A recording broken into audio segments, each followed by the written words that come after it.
वशिष्ठ जी गाजियाबाद से। राधे राधे। राधे राधे महाराज जी। महाराज जी, प्रभु ने इस संसार में नदी, पहाड़, झरने, समुद्र जैसे सुंदर और प्राकृतिक चीजों की रचना की है जिन्हें देखकर हमें खुशी मिलती है और देखने की लालसा भी बढ़ जाती है।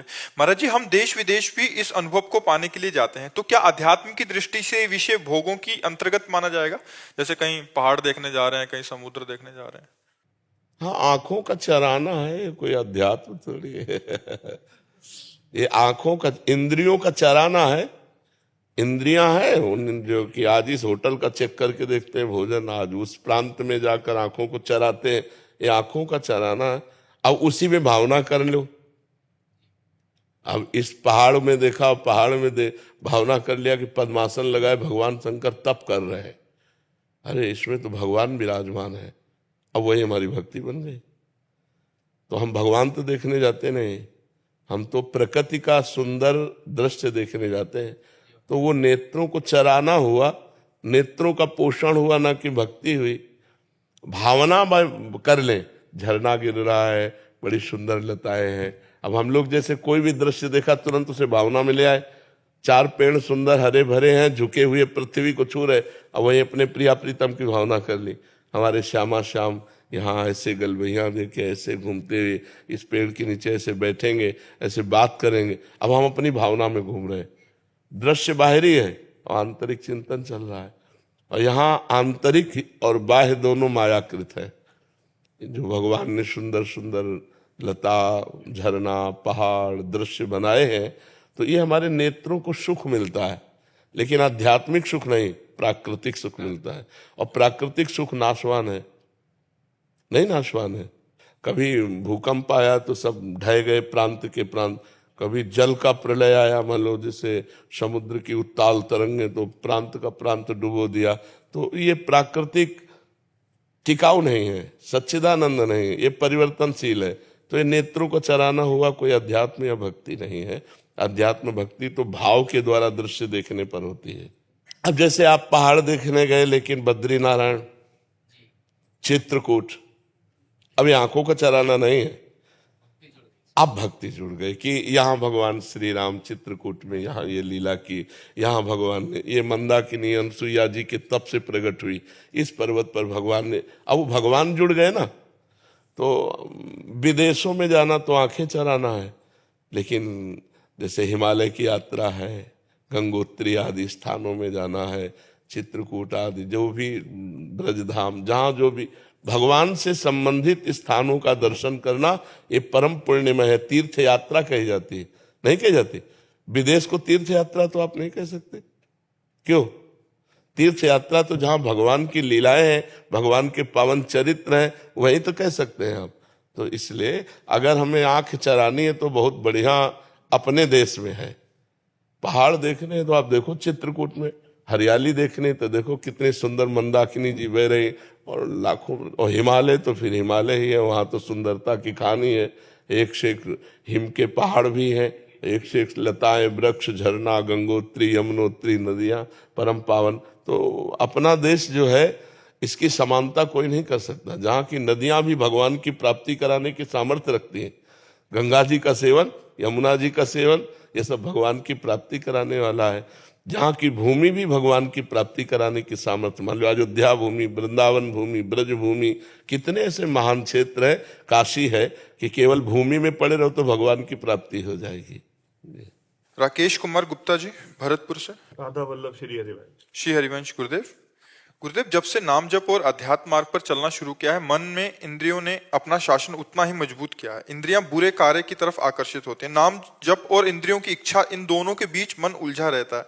कहीं मैं हार ना जाऊं, इस युद्ध में कैसे जीता जाए महाराज जी? लक्ष्य जब तक नहीं बनता तब तक ये समस्या बनी रहती। जैसे आपका लक्ष्य बन जाए 1 अरब रुपया, तो हम 100 रुपये आपको दें तो जलन लगेगी, समझ रहे ना। अगर लक्ष्य बन जाए कि मुझे प्रभु की प्राप्ति करनी है, तो किसी भी भोग की तरफ मन जाए, हम थोड़ी जाएंगे। मन जा सकता है, हम नहीं जा सकते। हम न जाए तो मन कुछ बिगाड़ नहीं सकता है, वो शांत हो जाएगा। इसकी इच्छाओं की पूर्ति करते रहोगे तो एक भारी तृष्णा का बोझा लाद करके फिर नरक जाना पड़ेगा, फिर जन्म मरण होगा। हमको एक बार ना करना है, इससे एक बार ना करना है, अच्छे से ना करना है। आप सोचो, मन कहता है शराब पिए, आपने दृढ़तापूर्वक नियम ले लिया नहीं पिएंगे, कुछ दिन बाद जाना ही बंद कर देता है, समझिए। फिर कभी दृश्य ऐसा देखा तो फिर मन जा सकता है, पर हम जब ना कह दिए तो मन उसमें राजी हो जाता है धीरे धीरे। तो यम ही न व्यथयन्ते ते पुरुषम पुरुषर्षभ सम दुखा सुखाधीरम स्वअमृतत्वाय कल्पते। जो मन और इंद्रियों के द्वारा विषयाकर्षण से दी हुई वृथा को, अंदर जो क्लेश होता है उसको सह लेता है, लेकिन गलत नहीं जाता, वो भगवान को प्राप्त होता है, वो अमृत पद को प्राप्त होता है। तो अपना लक्ष्य दृढ़ रखिए, आप कैसे फिसल सकते हैं? हमारा जब लक्ष्य ही नहीं है तो हम फिसल कैसे सकते हैं? महाराज जी, कश्मकश रहती है अंदर से, ऐसा लगता है कि मतलब नहीं जीत पा रहे हैं, नहीं जीत पा रहे हैं। फिर नाम जप रोकता है, नाम जप। अच्छा, तो हरा भी क्या दे रहा है आप हमें बताओ? ऐसे बड़ी कोई भी भूल नहीं हो पा रही है, लेकिन छोटी छोटी भूल हो रही हैं, और वो भी। आप चिंता न करो, आप चिंता न करो, ये तरंगे हैं, मन की तरंग मान ले, बस हो गया भजन। इसको मारना है, बस शांत रहो, कुछ नहीं बिगड़ेगा तुम्हारा, शांत रहो। तुम गिरोगे भी तो गोद में भगवान की शरण में हो, उनका नाम जप करते हो, कोई चूक भी हो जाए तो भगवान उधर देखते भी नहीं। हाँ, राहत न प्रभु चित्त चूक किए कि करत सुरत सै बार ही की। तो आप गृहस्थी में हो, ब्याह हो गया है, तो अगर काम वेदना आती है और आप अपनी पत्नी का संयोग करते हैं तो पाप नहीं करते हैं, लेकिन पराई माता बहन की तरफ गंदी दृष्टि से भी देखना पाप हो जाएगा। तो आपको भगवान ने जीतने के लिए एक सुविधा दे दी है। संत महात्माओं की सोचो, उनको तो पूरे जीवन युद्ध करना होता है। अगर 50 वर्ष लड़े और 5 सेकंड फेल हो गए तो 50 वर्ष में पानी फिर गया, कोई माफ नहीं करेगा, कोई नहीं माफ करेगा कि ये साधक 50 वर्ष से लड़ रहा है, 5 मिनट में चूक हो गई, कोई बात नहीं, उठो चलो। ये तो गुरुजन बोल सकते हैं, संसार नहीं बोल। संसार तो बस उसको उसी दिन से उसी दृष्टि से देखेगा। ये बहुत बड़ी चढ़ाई का मार्ग है, और आपको बड़ी सुविधा है। आपको भूख लगी तो भोजन मिल जाएगा, आपको जो वेदना लग रही धर्मयुक्त पूर्ति का आपके पास उपाय है। जरा कभी कभी उनके लिए भी सोच लिया करो, जैसे पूरी जिंदगी दिए हुए संत महात्मा है, कि इनकी सोच में भी कुछ नहीं आना, सोच में भी, क्रिया तो बहुत दूर की बात है। जहां सोच में आया तो फिर क्या रह गया? ध्यायतो विषयांत पुंसांस। अगर विषयों का ध्यान हो रहा है तो संगास्ते सुप जायते, संगात संजायते कामा, कामात क्रोधो भी जायते, क्रोधात बहुत सम्मोहा, सम्मोहा स्मृति विभ्रमा, स्मृति भ्रंशात बुद्धिनाशो, बुद्धिनाशात प्रणश्यति। तो आप तो बड़े सुविधा में हो, किले के अंदर से युद्ध कर रहे हो। नाम जप करो, डरो मत, करो सदा तिनके रखवारी, जिम बालक राखे महतारी। हमारे भगवान के वचन है, बस सहना होगा। सहत सहत बाढ़े भगत गृह तन गुरु हितगार। अंदर जो आक्रमण हो रहे हैं उनको सह जाओ तो महात्मा, और टूट गए तो फिर बिखर जाओगे, फिर भगवत मार्ग से अलग हो जाओ। लगभग 18-19 वर्ष की आयु शरीर की होगी।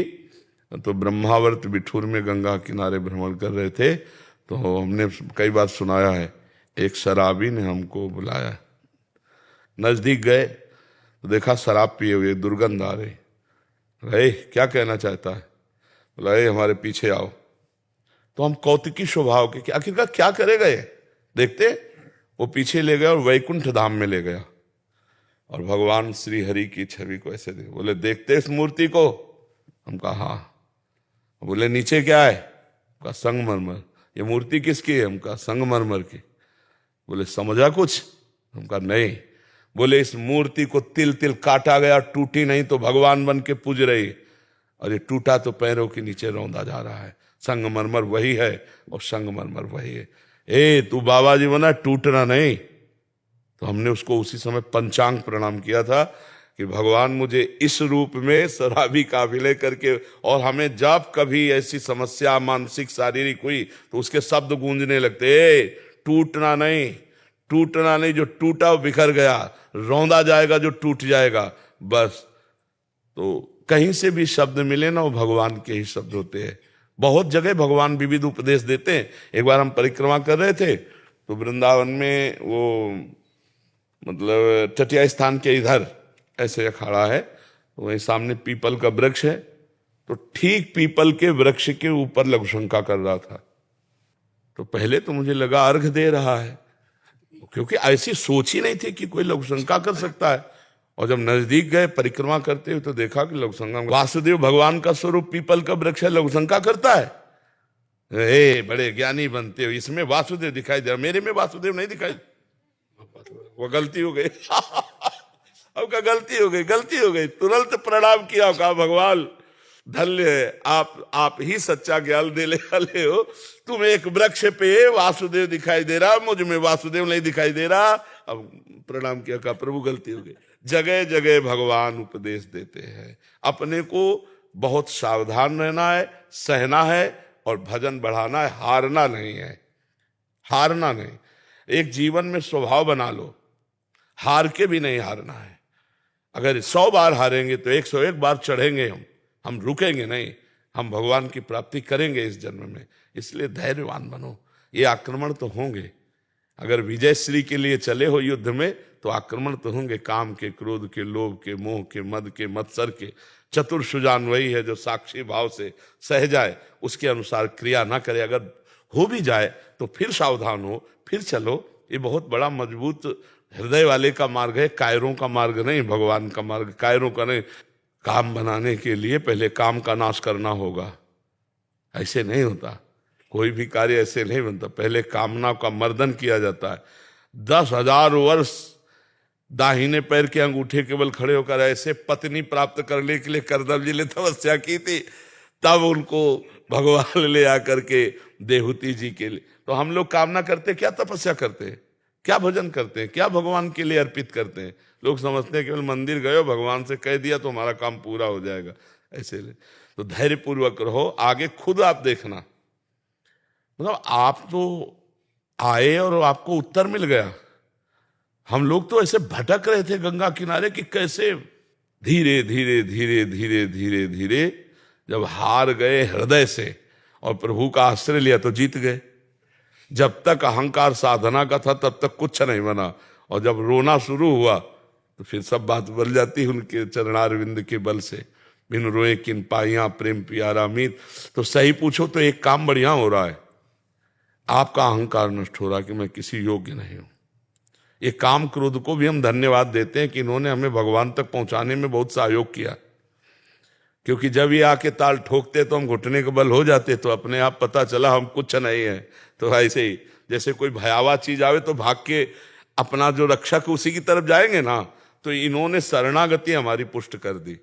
काम क्रोधादि ने हमारी शरणागति पुष्ट कर दी।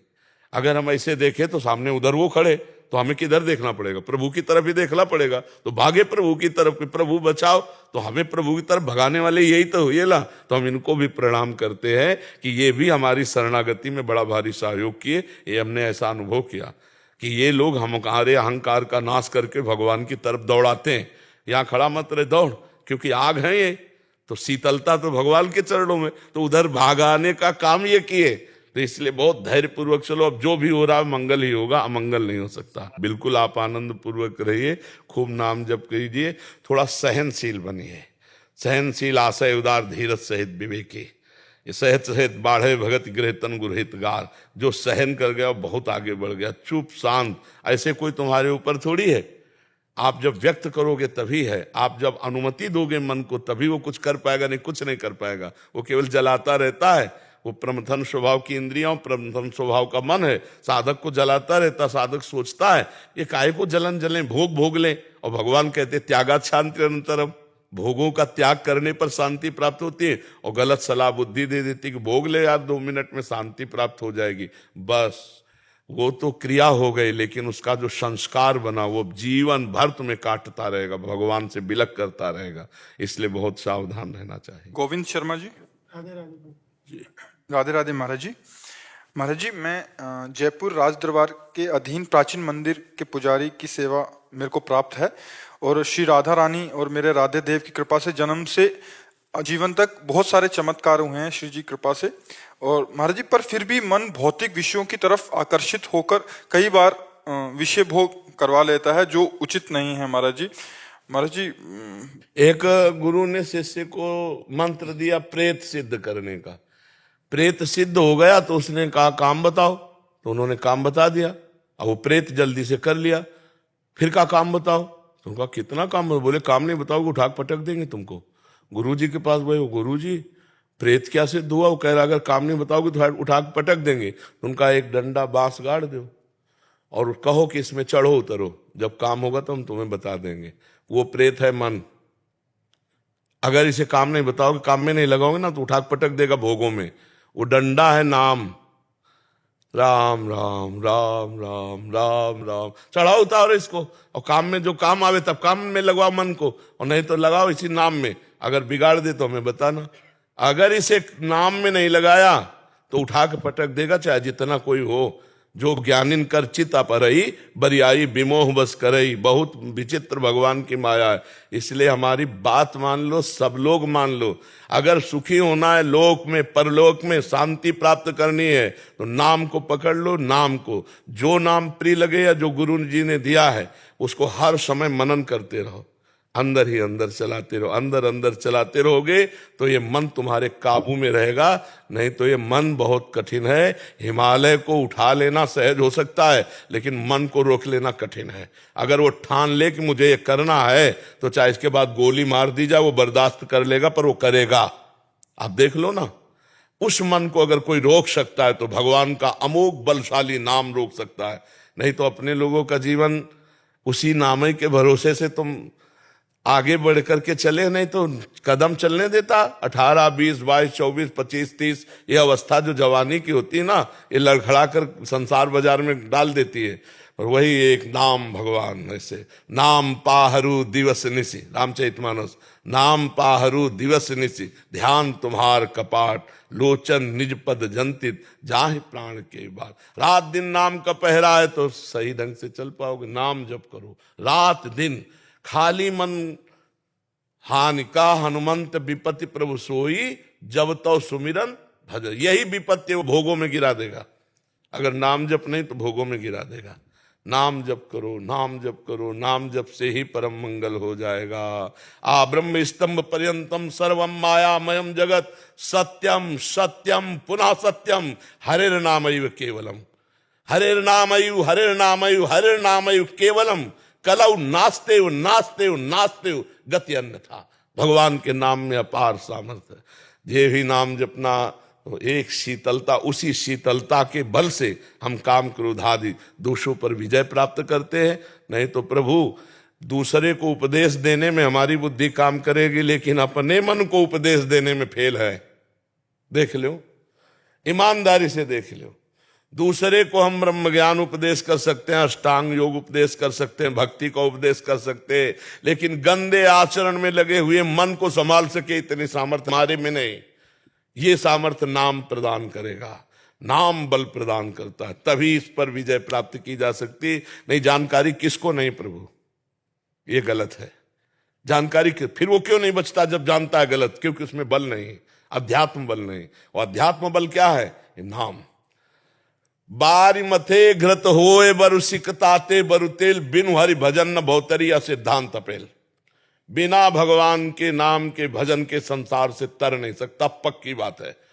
हमारे भगवान का नाम एक प्रणव भी है। वेदांती जन, सन्यासी जन प्रणव जप करते हैं। तो चाहे ओंकार कहो, चाहे राम कहो, चाहे हरि कहो, नाम तो उसी परमात्मा का ही है। बिना उसका चिंतन किए हमारी गति नहीं होने वाली, पक्की समझ ले। तो खूब नाम जप करो और सात्विक भोजन करो, और बिना भगवान को अर्पित किए कोई भी चढ़ावा मत खाना। जैसे पैसा आया चरणों में, वस्त्र आया चरणों में, फल आया तो पहले ठाकुर को भोग लगाओ, फिर वो अगर वो सीधे घर चला गया तो पाप का काम करेगा, वो नुकसान का कर देगा। इसलिए जैसे सेवक हो ना श्री ठाकुर जी के, तो सब कुछ समर्पित करके ही प्रयोग करना। और नाम जप भगवान का, और जो आपके सामने आवे पहले उसको मन से प्रणाम करो। नहीं तो दोष दृष्टि, काम दृष्टि फिर नहीं बच पाओगे, ठाकुर जी फिर नहीं बचाएंगे। क्योंकि ठाकुर जी के सामने जो आया उसको एक बार प्रणाम करो, बस प्रणाम करके पवित्र बुद्धि कर लो, कहीं सब बचत नहीं। सबको पवित्र दृष्टि से देखें, जैसे हम अपनी बहन को, अपनी माँ को, ऐसे किसी की माँ बहन है तो हम उनको उसी भाव से देखें। अगर हम काम भाव से देखेंगे तो फिर भ्रष्ट हो जाएंगे, फिर परमार्थ और अध्यात्म में सब बकवास रह जाएगा, फिर बकवास हो जाता है। बातें ज्ञान की बगारो करो पापाचरण, तो बकवास ही तो हो जाता है। भाई अस्त्र है तो शत्रु के मारने के लिए है ना, तो ज्ञान है तो अज्ञान को नष्ट करो। ये अज्ञान ही तो है, काम वासना, क्रोध वासना, लोभ मोह मद मत्सर, यही तो। इन पर विजय प्राप्ति के बिना कोई ज्ञानी या भक्त या महात्मा थोड़ी हो जाता है, इन पर विजय प्राप्त किया जाता है। अगर हमारा मन कामादि दोष से रहित हो गया तो ब्रह्म स्वरूप मन हो गया। इंद्रियाणाम मनश्चास्मि, भगवान कहते हैं इंद्रियों में मन मैं हूं। तो नाम जप करो, भगवत प्रसाद पाओ, किसी माता बहन की तरफ गंदी दृष्टि न करो, देखो मन में बल आ जाएगा, अध्यात्म बल आ जी, जाएगा। मंदिर में अगर रहते होंगे तो वहां बहुत सारे लोग प्रणाम करते हैं, नमस्कार करते हैं, तो उससे भी भजन क्षीण होता है। हाँ, अपने को न माने ठाकुर जी को माने, ठाकुर जी को प्रणाम कर रहे हैं, अपने तो पैर छुआवे नहीं। सम्मानम कल्याति घोर गर्णम नीचापमानम शुदा, अगर इसमें पैर पुजवाने में फंस गया ना जो, तो फिर परमार्थ का प्रतीक नहीं बन पाता। पैर पुजवाने से बचना चाहिए। अगर उनकी श्रद्धा है वो साष्टांग दंडवत करे, तो हमारी भी तो हमसे ज्यादा श्रद्धा तो उनकी है, क्यों हमें भक्त मान के साष्टांग दंडवत कर रहे हो। हम भक्त हैं, उनको दंडवत नहीं कर पा रहे, तो हमारे तो अभिमान है, वो तो श्रद्धावान है, हमें उसकी श्रद्धा को प्रणाम करें। भैया तुम्हारी महान श्रद्धा कि तुमने 8 अंग फैला करके भक्त को दंडवत किया, भगवान के नाते से हम भगवान के हैं और हम तुम्हें नमस्कार न करें, तो हमारी तो अहंकार में ही वृत्ति हो गई ना। तो हमको उसको मान समझना चाहिए जो प्रणाम करता है। जो प्रणाम करवाता है उसकी मानता नहीं, मानता उसकी है जो प्रणाम कर रहा है। वो अपने अहंकार को छोड़कर दैन्य हो रहा है, तो हमको भी ऐसे दैन्य हो जाना चाहिए। और पैर आदि तो छुआना ही नहीं चाहिए, दूरी रह करके। गृहस्थ में हो आप, हाँ, तो बस ठाकुर सेवक रहो, पैर पूजवाना नहीं। जो सामग्री आवे वो भगवान को अर्पित, कुछ भी आवे अर्पित करके ही उसका गृहस्थी में प्रयोग करना। अमनिया का भी प्रयोग मत करना, तो ब्याह भी हो गया होगा। हाँ, तो अन्य माता बहनों की तरफ काम दृष्टि मत करो। अगर काम वेदना आती है तो धर्मयुक्त होकर अपनी पत्नी से, वो दोष नहीं, वो पाप नहीं है, वो कोई तुम नैष्ठिक ब्रह्मचारी थोड़ी हो। हाँ, तो वो ऐसा बस पराई माता बहनों की तरफ गंदी दृष्टि न हो कि मंदिर में रहकर इधर उधर चाल चलो तो फिर नरक ही जाना पड़ेगा, ठाकुर जी नहीं बचा पाएंगे। ठाकुर जी के मंदिर में रह के पापाचरण तो और बहुत बड़ा नहीं। खेती बिल्कुल उपजाऊ हो तो जो डालो, बम्बूल डालो, आम डालो, सब उपजाओ, तो मंदिर तो भगवान का बहुत पवित्र। वहाँ ऐसा स्थान नहीं होता, वहाँ ऐसा कुछ नहीं होता। लेकिन कहीं बाहर कहीं गए हैं और कोई धन का लोभ देता है, कहीं जाके किसी का, तो वो काम वासना है कि यार ये धन का लोभ दे रहा है, कोई क्या दे रहा है, तो उनसे बचने की कोशिश करते हैं, लेकिन फिर भी मन उनकी तरफ आकर्षित होता है। धन नहीं ले, मंदिर में ऐसा कुछ नहीं। हाँ, ठीक है। लेकिन बाहर कोई आकर्षित करता है तो उन विषयों पर जा। अब जैसे मान लो हम कह रहे हैं कोई धन दे दे, ठाकुर जी के चरणों में चढ़ा दिया, उनके आभूषण है, उनकी पोशाक है, उनका भोग राग, कोई बात नहीं, उसमें कोई फर्क नहीं। अपने भोग के लिए 10 रुपया लेना घातक हो जाएगा, और ठाकुर जी का मंदिर उनके लिए चढ़ा रहा है तो क्या है, कुछ नहीं है। बढ़िया सुंदर मुकुट, बढ़िया आभूषण, बढ़िया उनकी फिर जो प्रसादी बची वो अपने परिवार की सेवा में, प्रसादी अमनिया हर चीज ठाकुर जी को लगाओ, तो इसमें बाधा नहीं पड़ेगी। रमेश जी नोएडा से। जी गुरुदेव, आपके चरणों में कोटि कोटि प्रणाम। महाराज जी, महापुरुषों और महाराज जी आपसे भी सुना है कि प्रकट शरीर का ज्यादा महत्व तब तक है जब तक भगवत प्राप्ति नहीं होती, परंतु शिष्य और भक्तों के लिए गुरु जी के प्रकट शरीर का बहुत महत्व है। उनकी चाहत है कि गुरु जी के प्रकट शरीर में दर्शन, सत्संग, एकांतिक वार्तालाप दीर्घ आयु तक बना रहे। ये जानते हुए भी मृत्यु लोक में स्थूल प्रकट शरीर की आयु श्वास सीमित है। प्रियता और जो सानिध्य में लाभ मिलेगा वो अमोघ होगा। अब जैसे हमारी बाणी आप टेप कर लो और उसको सुनो तो पकड़ पाओ तो पकड़ पाओ, लेकिन जैसे आप सामने आए हो, अब हमारी दृष्टि पड़ रही, इसका एक अलग प्रभाव होगा, इसका प्रभाव होगा। जैसे आप इतने में बैठे हो ना, एक अजीब वातावरण आप खुद देखिएगा। भजन का एक प्रभाव होता है, जैसे व्यभिचारी पापी आदमी जहाँ बैठता है उस जगह अपवित्र हो जाती है, उससे संभाषण करने मात्र से अपवित्रता आ जाती है। ऐसे भगवत प्रेमी, भगवत भजनानंदी, उनके दर्शन से, उनके संभाषण से, उनके सानिध्य से हमको पावर मिलता है। केवल प्रवचन ही नहीं, हमको पावर मिलता है जिससे हम अध्यात्म को धारण करने की क्षमता रखते हैं। तो ये तो भगवान की कृपा से ही लाभ, जितने दिन बदा है उतने ही दिन मिलेगा, नहीं तो फिर नहीं मिलेगा। जैसे मानो उड़िया बाबा थे, तो उनके सामने जो रंग था अब वो रंग थोड़ी है। आश्रम में जाके देख लो, उनकी गुफा में जाके देख लो, उनके आसन में जाके देख लो, वो रंग। चिड़िया उड़ गया तो फिर पिजड़े का कोई बात तो थोड़ी रह जाता है। तो ये तो यही लाभ लेना है प्रगट में जितने दिन है, हमको इतना पक्का हो जाना है कि हमें माया फिसला ना पावे। जी कुछ ऐसा हो सकता है हमसे कि ये लाभ जो है लंबे समय तक मिलता रहे। ये तो सुनो भरत भावी प्रबल, बिलख कहो मुनिनाथ, हानि लाभ जीवन मरण जस अपजस विध्यात। जैसे मानो किसी की भावनाओं की हम किडनी अपनी दे दें, आप स्वस्थ हो जाएं और आप बोलें। तो एक भाई यहाँ जहाँ बैठे हैं वहीं आए थे, उन्होंने कहा 2 बार ट्रांसप्लांट करा चुके, तीसरी बार फेल हो गया। जरूरी थोड़ी पास हो जाएगा। और आप देखो भगवान की कृपा से 19 वर्ष तो हो ही गए, तो वही फेल किडनी दहाड़ रहे हैं, नहीं दहाड़ रहे। और अगर वो चलाना चाहे तो हो सकता है 10-20 वर्ष और चल जाए, और ना चलाना चाहे तो आखिरी डायलिसिस हो, कुछ कहा नहीं जा सकता। उनके बस की बात है, सच्ची कहते हैं।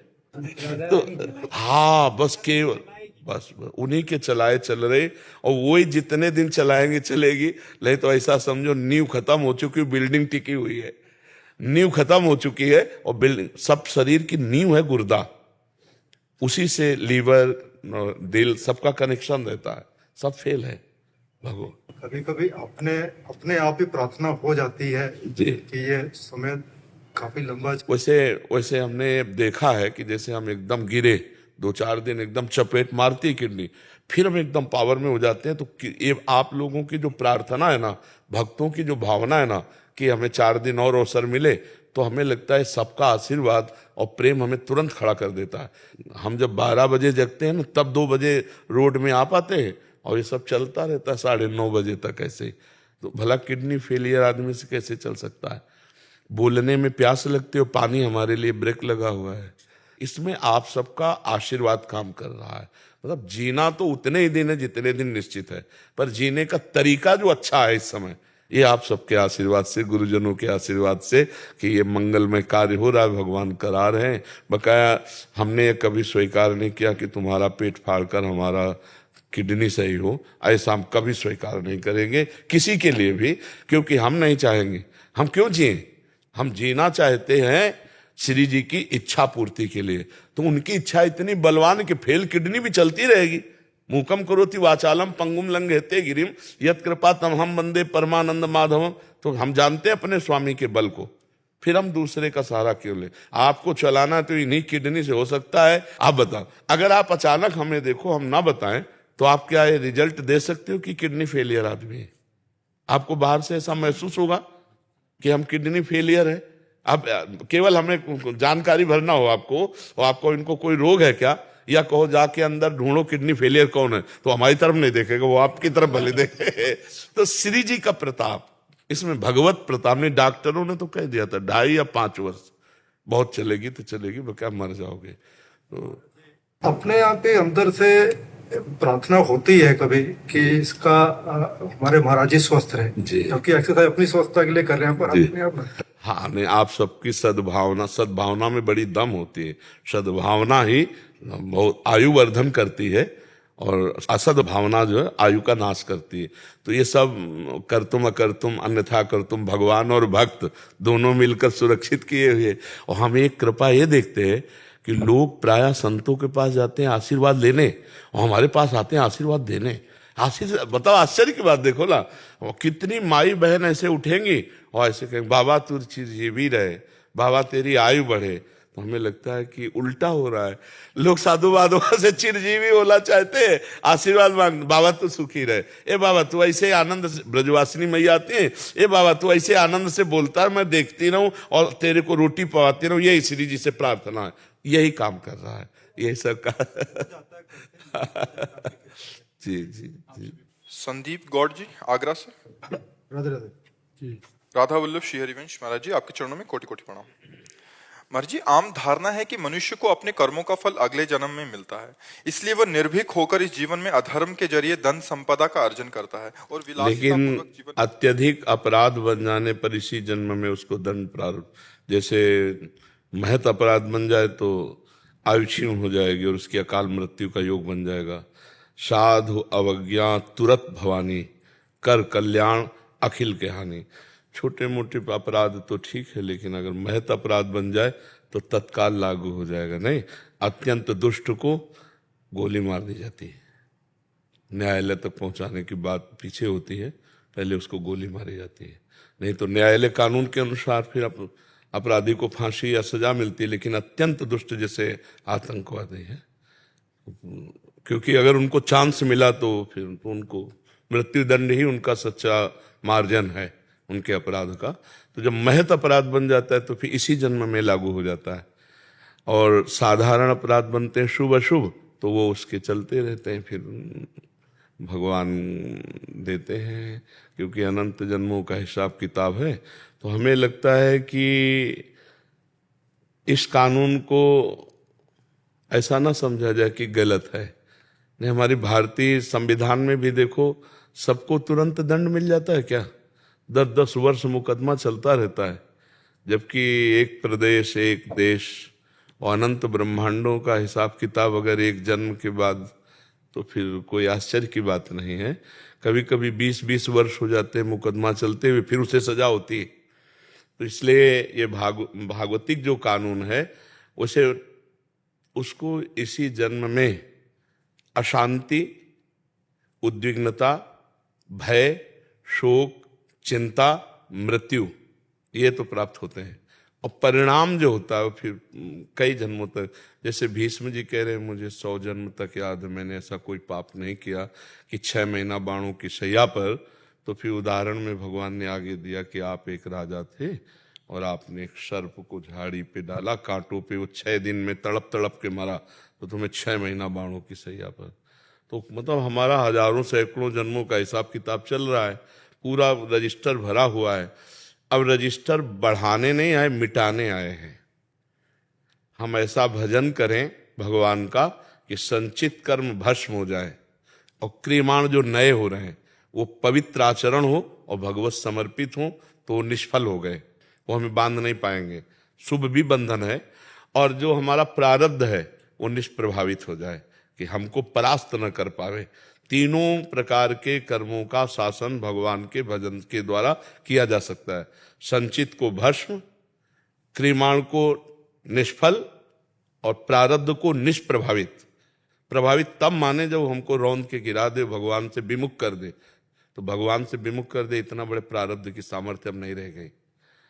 तो हम ऐसा भजन करें कि विध्वंस कर दे संचित कर्म को, और निष्फल कर दें क्रियमाण को, और निष्प्रभावित कर दें। हम भगवान के अंश हैं, हम भगवान सच्चिदानंद के अंश हैं, और मनुष्य जन्म यही करने के लिए मिला है, केवल भोगने के लिए नहीं मिला। केवल भोगने के लिए पशु योनियां हैं, देव योनियां हैं, मनुष्य योनि नए कर्म का। तो हम ऐसा भजन करें, ऐसा परोपकार करें, ऐसा परहित करें कि हमारा मंगल हो जाए। इसी जन्म में हम इन 3 कर्मों से मुक्त हो जाएं, क्रियमाण, प्रारब्ध और संचित। तीनों से हम त्रिगुणात्मिका माया से मुक्त होकर भगवान को प्राप्त हो। किसका प्रश्न था? हाँ प्रभु। तो ये भागवतिक और हमारे भारतीय कानून को भी देख लो, कहाँ तुरंत सब कुछ हिसाब किताब हो जाता है क्या? वर्षों लगते हैं।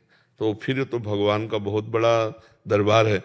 पर ये जो बात बताई ना तत्काल, हाँ हमने देखा एक बदमाश जो है भाग कर आया था, जब हम शेनपुर में थे, बगीचे में बहुत बड़ा जंगल था, उसमें उसकी हालत ये थी 5 मिनट चैन से बैठ नहीं सकता। बत्तख रुका क्यों? बस मतलब भयभीत, अशांत, उद्विग्न, विषाद युक्त। तो ये कर्म का ही तो फल है ना, कि चैन नहीं है, शांति नहीं है, हर समय भय लगा, कहीं से भी कोई आ सकता है, पुलिस आ सकती है, या उसकी पार्टी में विरोध हो गया था, हमारी पार्टी का ही कोई हमें मार दे, बड़ा भय, बड़ा भय। तो मनुष्य जन्म मिला है निर्भय होने के लिए, निश्चिंत होने के लिए, निशोक होने के लिए। ये होगा भगवान की शरण में। भगवान की शरण में जो शभीत आया आवा शरणाई, रखियों ताई प्राण की नहीं। भगवान कह रहे जैसे प्राणों की रक्षा हम कई लोग करते हैं, ऐसे भगवान हमको अपने प्राणों की तरह रक्षा करते हैं, यदि हम भगवान की शरण में हो जाए। तो निर्भय होकर कोई पाप तो नहीं कर सकता ज्यादा दिन, भयभीत, शोक मगन, चिंता और ये सब। और जब पाप बढ़ गया तो किसी के मारने की जरूरत नहीं, वो अपनी भी मौत मर जाता है, बहुत दुर्गति होती है। अवश्यमेव भोक्तव्यम कृतम कर्म शुभा अशुभम, शुभ अशुभ। ऐसा नहीं है कि कोई गलत करने वाला सजा बना रहे कि क्या श्रृंगार है घर और परिवार सब सुसज्जित, ऐसा नहीं। मिटिया मेट होते हुए देखा है और आप लोग भी देखते हो, थोड़े दिन चलता है, थोड़े दिन पुण्य जब तक रहेंगे ना तब तक चलेगा, इसके बाद मिटिया मेट हो जाएगा। मंदोदरी रावण की छाती कूट के ऐसी कहती कि प्रीतम जब तुम चलते थे तो धरती कांपती थी और राम विमुख असहाल तुम्हारा, रहा न कोकुल रोवन निहारा। प्रत्यक्ष दिखा देते हैं भगवान, पाप कर्म करने वाला अंततो गत्वा विनाश को ही प्राप्त होता है। हाँ, तत्काल नहीं है, तत्काल नहीं है कि आपने किसी का कत्ल किया और आप तत्काल आपका गला काट दिया, ऐसा नहीं, ना हमारे कानून में है और न भागवतिक कानून में है। समय, समय का इंतजार करो, अपने आप दंड मिल जाएगा, अपने आप दंड मिल जाएगा। तुम्हारा कर्म ही तुमको दंड देगा, तुम्हारा कर्म ही तुम्हें दंड दे देगा, कोई दूसरा दंड नहीं देता, कर्म ही देता है दंड।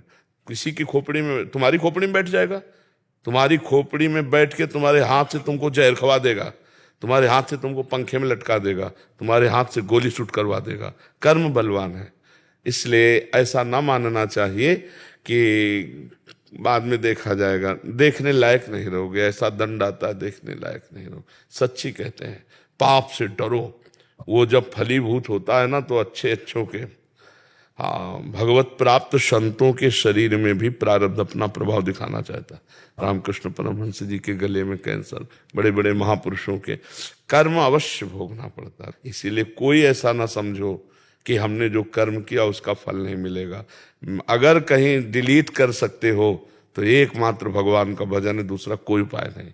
भजन से ऐसा होता है, अगर ऐसा ना होता तो कोई जीवन मुक्त होता ही नहीं, कोई भगवान को प्राप्त ही नहीं कर पाता, सब कर्म भोग में फंसे रहते।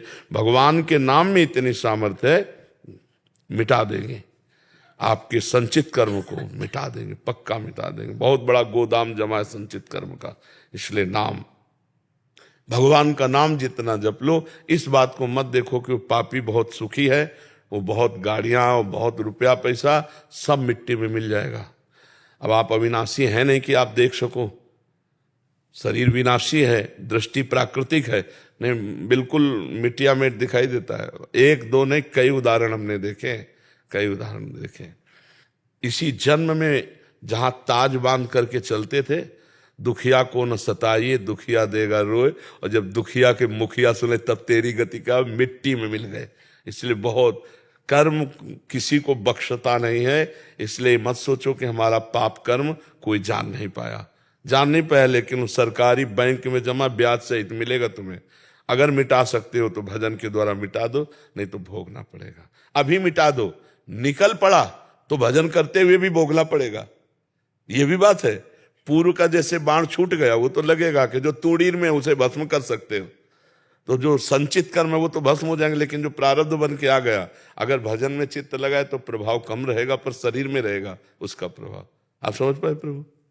लखन जी, दादा वल्लभ सिंह।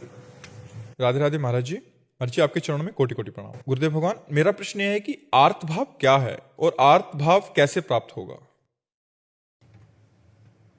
जब द्रौपदी जी को कोई सहयोगी नहीं मिला, न पति न भीष्म, और अपने भी बल का जब भरोसा नहीं रहा, तब वो आर्त भाव आया और उस आर्त भाव से पुकारा तो एक क्षण भी नहीं लगा, यही बाजू से वस्त्र नहीं हटा, भगवान यही वस्त्रावतार ले लिए।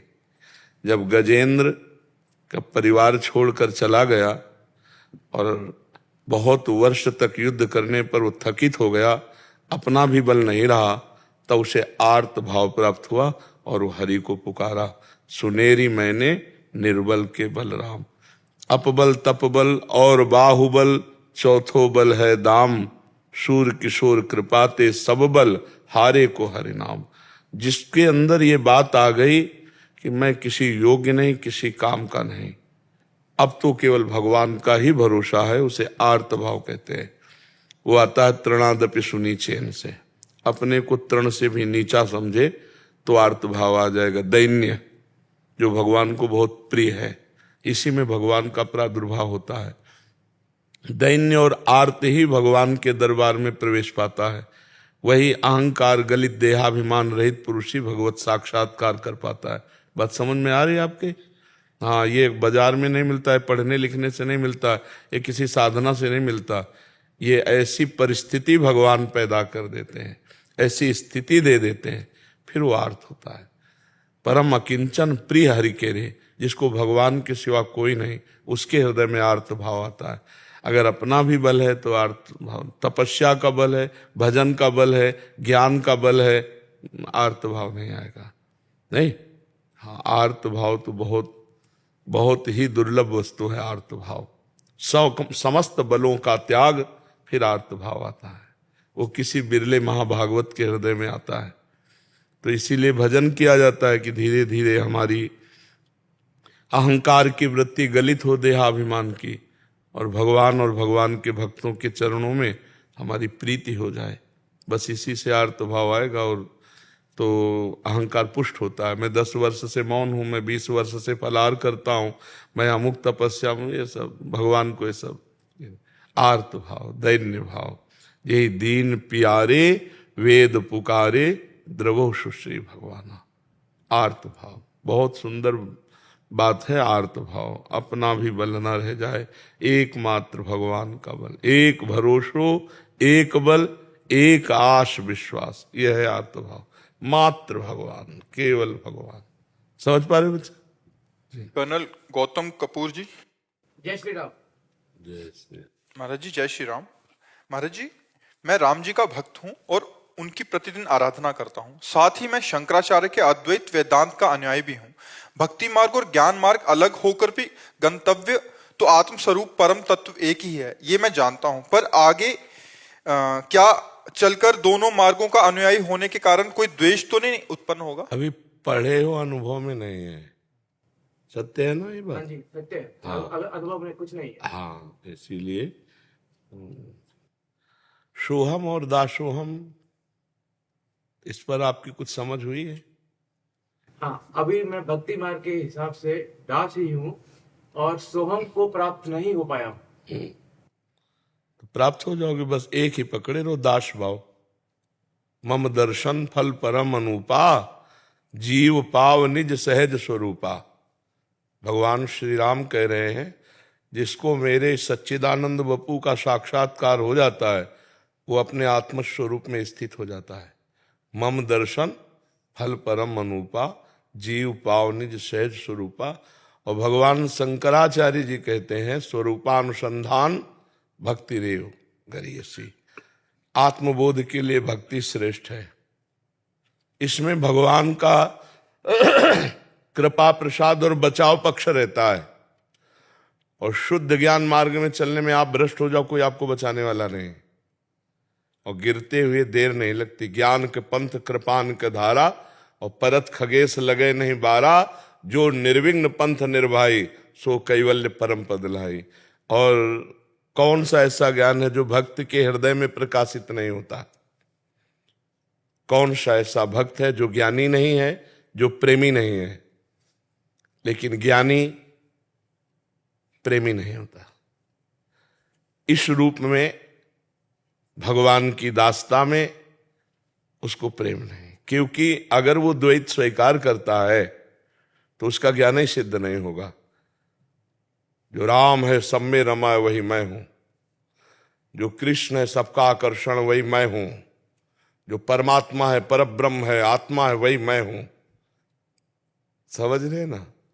उसमें द्वैत, तो किसको प्रणाम, किसकी सेवा, किसको नमस्कार? जब दूसरा है नहीं तो फिर किसको नमस्कार, किसको प्रणाम, किसकी गाथा? अपने आत्मस्वरूप में अपने रमण करने वाला आत्मज्ञानी।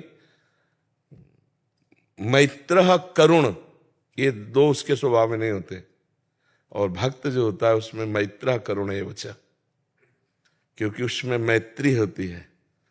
नाते नेह राम के मनियत सुहृद सुसेव्य जहां लो, करुणा होती है इसमें। लेकिन जो ज्ञान मार्ग है उसमें सफल होना बहुत कठिन है, क्योंकि ज्ञान मार्ग के जो साधन है उनको समझिए। पहला है विवेक, सत और असत का निर्णय करने वाला विवेक। दूसरा है वैराग्य, लोक परलोक के समस्त भोगों से वैराग्य। तीसरा है षट संपत्ति, शम इंद्रियों का विजयी, दम मन को खींचकर विषयों से हटाकर स्वरूप में स्थित करने के लिए बिल्कुल अचंचल निर्विकार, दम मन का दमन कर देना। तितिक्षा घोर सहनशील, सर्दी गर्मी बरसात मान अपमान किसी भी द्वंद्व में तनिक भी विचलित ना होना। समाधान, लक्ष्य में बिल्कुल स्थित। और मुमुक्षुता, ऐसी श्रद्धा प्रबल की जो शास्त्र संत कह रहे हैं यथाक्षर। और मुमुक्षुता, अब बस जिया नहीं जा रहा, मुझे ब्रह्मबोध चाहिए। ये जब साधन चतुष्टय षट संपत्ति के साथ होते हैं तब ज्ञान मार्ग का साधक होता है। और फिर समस्त इंद्रियों में देवता आकर के बैठते हैं जो हैं। इंद्री द्वार झरोखर नाना, बैठे देवता करी कर थाना। आवत देखे विषय बयारी, तुरते देख किवाड़ उघारी। विषय भोग की प्रियता कभी ज्ञानी नहीं बनने देती। जो इससे ऊपर उठ गया तो फिर रिद्ध सिद्ध पेरे बहुआई, बुद्धि लोभ दिखावे भाई। होय बुद्धि जो परम सयानी, तीन तन चितय नानहित जानी। रिद्धियों सिद्धियों को भी जो क्रॉस कर गया, अब वो आगे जाकर अपने स्वरूप में स्थित होता है। बहुत कठिन है।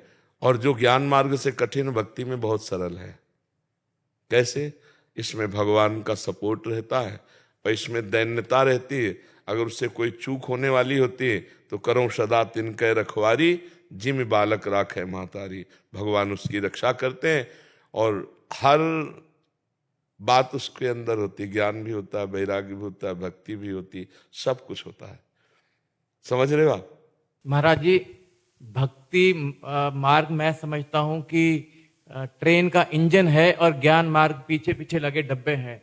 ज्ञान मार्ग में ही जाएगी तो सिर्फ नीरसता रहती है, भक्ति मार्ग साथ में रस देता है, उससे ही प्रपल्शन होती है। ऐसा ही है। नीरसता तो इस कोटि की नहीं रहती, सरसता तो रहती है, क्योंकि वो भी ब्रह्म रस है, आत्मानंद है, अखंडानंद है, विज्ञानाघन आनंद है। पर एक सीमा तक रहती है। ये असीम है, वो सीमित है। रस तो है, क्योंकि जितना भी आनंद है वो हमारे स्वरूप में ही है। हमारी जो आत्मा है ना, वो आनंद स्वरूप है। अभी हम देह भाव में फंसे हैं। आत्मानंद में आएंगे तो अखंडानंद होंगे। लेकिन जो सबकी आत्मा है, समझ रहे हो ना, जो आत्मा की आत्मा है वो परमात्मा, उसको जब हम अपने गुरु के रूप में, इष्ट के रूप में चयन करते हैं तो विशेष प्यार होता है, विशेष सुख मिलता है। इसीलिए जो प्रेम है ये सूक्ष्मतरम अनुभव स्वरूपम प्रक्षण वर्धमानम। अगर आत्मज्ञान हो गया, आत्म प्रेमी नहीं तो कुछ नहीं है। आत्मरति चाहिए, आत्म प्रेमी चाहिए। आत्मज्ञानी लाखों में कोई एक होता है, लेकिन लाखों आत्मज्ञानियों में कोई एक आत्म प्रेमी होता है। ऐसे भगवत प्रेमी तो और ही बिरला है। बड़े बड़े ज्ञानियों के चित्त में क्षोभ उत्पन्न कर दिया भगवान के रूप ने। परमहंस श्री सुखदेव जी महाराज को एक श्लोक, बरहापीडम नटवर बपुः कर्णयो कर्णिकारम विभ्रदवासा कनक कपिशम वैजयंतीम चमालाम रंध्रान वेणु रधर सुधया पूरेन गोप। ये जो रूप आया ना, तो ब्रह्मानंद फीका लगने लगा और भगवान के रस भरे 18,000 श्लोक कंठस्थ किए। और वो जब उनके गुरु जानते कौन है? परमहंस सुखदेव जी के जनक जी। और जनक जी जब राम जी के किशोर रूप को देखते हैं तो कहते हैं, इन्हीं विलोकत अति अनुरागा बरबस ब्रह्म सुखई मन त्यागा। विश्वामित्र जी महाज्ञानी है ना, विश्वामित्र महामुनि ज्ञानी, उनसे इशारे से पूछ रहे हैं कि ये क्या? सहज विराग रूप मन मोरा, शब्द स्पर्श रूप रस गंध विजयी मेरा मन। आज इस रूप में ब्रह्मानंद का त्याग करके आसक्त हो रहा है, ये क्या हो रहा है? क्या वो सच्चिदानंद परब्रह्म परमात्मा? तो विश्वामित्र जी हाँ कह के बोलने ही वाले थे कि रामचंद्र जी भगवान ने देखा कि प्रभु, तो उनका हाँ दशरथ जी के पुत्र हैं, हमारी यज्ञ रक्षा के लिए आए हुए हैं, ये ऐसे ही है। ऐसा ज्ञानियों में शिरोमणि जनक जी के स्वयं वचन है कि इन्हीं विलोकत अति अनुरागा, बरबस ब्रह्म सुखई मन त्यागा। आप समझो तो कुछ ऐसा है प्रेम में, जो बड़े बड़े ज्ञानी जन भी ज्ञान रस को छोड़कर प्रेम रस में, इसीलिए खूब भगवान का नाम जप करे। हर ग्रंथ, हर वाणी, हर संत नाम से ही ऊंचा उठा है। जिसके जीवन में नाम नहीं तो ज्ञान बोल भले लो, स्थिति ज्ञान की नहीं होगी। कह रहे कि नाम जब तो नहीं करते, बाकी गुरुवाणी, सिमरन, भजन। गुरुवाणी क्या कहती है? आप गुरुवाणी को पढ़ के, गुरुवाणी जो कह रही उसको मानना भी तो भजन है। गुरुवाणी क्या कह रही? सबसे प्रथम गुरु श्री नानक साहब जी, हाँ क्या कह रहे? नानक नाम जहाज है, चढ़े सो उतरे पार, कह रहे ना। नाम, गुरुवाणी आप पढ़ करके देखो, 10 गुरुओं की वाणी गुरु कृपा से पढ़ी है। हर गुरु की वाणी में यही उपदेश है, नाम नाम।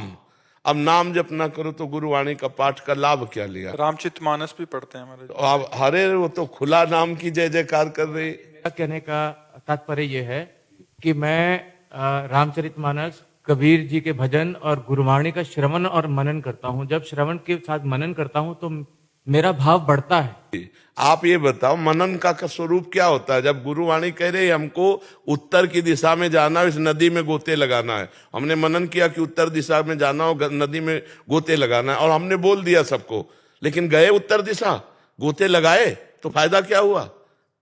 मनन क्या कर रहे हो गुरुवाणी का? गुरुवाणी का मनन करके ही बोल रहे हैं। हमारे ही गुरु हैं। हमको तो आज तक ऐसा नहीं लगा कि किसी और के गुरु, हमको तो अपने गुरु दिखाई दिए। वाहेगुरु वाहेगुरु, हम तो जैसे वाहेगुरु वाहेगुरु बोलते हैं, वाहेगुरु का खालसा वाहेगुरु की फतेह, हम ऐसे हाथ उठा बोलते हैं वाहेगुरु का खालसा वाहेगुरु की फतेह। क्योंकि वाहेगुरु ने जिस पर कृपा कर दी तो काम क्रोध लोभ मोह मद मत्सर पर फतेह हो गए। और कृपा क्या हुई? नाम, नाम धुनी चल रही। तेरा किया मीठा लागे, हरिनाम पदारस नानक मांगे। तेरा किया मीठा लागे, हरिनाम, मनन करो इसका। तेरा किया, कोई भी द्वंद्व में विचलित नहीं हो सकते। तेरा किया मीठा लागे, लेकिन आखिरी लाइन क्या है? हरिनाम पदारस नानक मांगे। क्या दे दो? मुझे हरिनाम दे दो, हर समय नाम जपता रहो। ए भाई, नाम ने जप नहीं करोगे ना तो हम आपको कह रहे हैं, आप बाद में देख लेना। 0 0 0 बराबर 0, और 1 0 10, 1 2 0 100, और 1 3 0 1000, 1 4 0 10,000। 1 0 का कितना बड़ा महत्व होता चला जाएगा। नाम है अंक, और सब साधन है। 0 करके देख लेना। आप तो शुरुआत किए होगे 10-5 वर्ष से। यहाँ होश जब चढ़ा था ना, तब से ऐसे गुरु मिल गए थे जो 2 बजे रात के जाए, उठ बच्चा, देख किसान बैल जोतने जा रहा है खेती, तू बैठ माला लेकर नाम जप कर। तब से अब तो 55 साल की आयु होने जा रही है। 13 वर्ष की अवस्था से भगवान नाम नाम नाम, आप देख लेना। पक्की बात, हमको बनारस के जाने की बात, बनारस की महिमा सुनकर तो हम कभी जाएं, एक बार देखें। तो जो गुरुवाणी कह रहे नाम, साधु संग का फल क्या है? नाम। 2 ही बातें पाई गई हैं। गुरुवाणी जी में बहुत जोर से ललकार के कह रहे, साधु समागम, साधु सेवा और नाम जप। आप बताना हमें तीसरी बात। अपने गुरुओं की जो वाणी है उसमें 2 बात बहुत जोर की है, साधु समागम, साधु सेवा और नाम जप। सब संतों की दासता और नाम जप, यही गुरुवाणी आदेश करती है। जहां जहां देखो 2 ही पर आदेश। देखो इतना तक कह दिया कि तुम मान लो भगवान के श्री विग्रह की पूजा कर रहे हो और नाम जप नहीं चल रहा, मंदिर में तुम भगवान मान रहे हो, बाहर किसी का अपमान कर रहे हो, कुछ नहीं होने वाला। गुरुवाणी जी नहीं मानती। गुरुवाणी जी इस बात को नहीं मानती कि तुम मंदिर के भगवान को पूजो और बाहर भगवान जो सब में उनका अपमान करो, कुछ नहीं होने वाला। सब में परमात्मा विराजमान है, वो तुम्हारे में भी विराजमान है। यही अनुभव करने के लिए संतों का संग करो, नाम जप करो। अब देखो गुरुवाणी जी यही कहती है ना। रामचरितमानस क्या कहती है? यही 2 बातें पकड़ लो। मोरे मन प्रभु से विश्वासा, राम ते अधिक राम कर दासा, और कलयुग केवल नाम आधारा, सुमिर सुमिर नर उतरे पारा। पूरा सारा का सारा उपदेश इसी में, हम पूरा जीवन देखा इसी में। नाम जप, श्वास नाम दो बिलक चलत है, इनको भेद नमो को भावे, श्वास नाम नाम ही श्वासा नाम श्वास को भेद मिटावे। तब तो बहादुरी है। लगा के देखो मन नाम में। अभी कुछ दिनों के पहले उस मल नष्ट करेगा, पाप की प्रवृत्ति नष्ट करेगा, फिर आनंद छा जाएगा, फिर आनंद छा जाएगा। इसलिए हमारी प्रार्थना है, बाहरी सूरवीर तो हो ही, आंतरिक सूरवीर भी बनो। अंदर के शत्रुओं को बंदूक से नहीं पछाड़ा जाता, विवेक से पछाड़ा जाता है। बाहर को तो गोली मार सकते हो, अंदर को नहीं मार। अंदर तो गुरु की बोली मारेगी, अंदर के शत्रु को गुरु की बोली मारेगी और बाहर तुम्हारी गोली मारेगी। तो अंदर की गोली हमारे को गुरु ने दी है, नाम, जो राम राम हरि हरि कृष्ण कृष्ण राधा राधा, वो माला चले, बस फिर पार हो गए। हमारी बात समझ में आ रही? कोई संशय? जी।